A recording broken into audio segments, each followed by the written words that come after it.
بسم اللہ الرحمن الرحیم۔ حضرت عیسیٰ علیہ السلام کی ابلیس سے ملاقات کا واقعہ کچھ اس طرح سے ہے کہ حضرت عیسیٰ علیہ السلام کی ملاقات ابلیس سے ہوئی۔ وہ 4 گدھوں کو ہانک رہا تھا۔ ان گدھوں پر سامان لادا ہوا تھا۔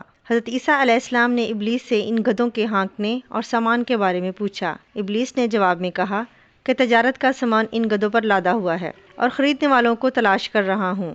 حضرت عیسیٰ علیہ السلام نے اس کی بات سن کر پوچھا، پہلے گدھے پر کیا سامان ہے؟ ابلیس نے کہا، ظلم۔ حضرت عیسیٰ علیہ السلام نے پوچھا، اسے کون خریدے گا؟ ابلیس نے کہا، بادشاہ۔ دوسرے گدھے کے بارے میں پوچھا کہ اس پر کیا سامان لدا ہوا ہے؟ ابلیس نے کہا، حسد۔ حضرت عیسیٰ علیہ السلام نے پوچھا، یہ کون خریدے گا؟ شیطان کہنے لگا، علماء۔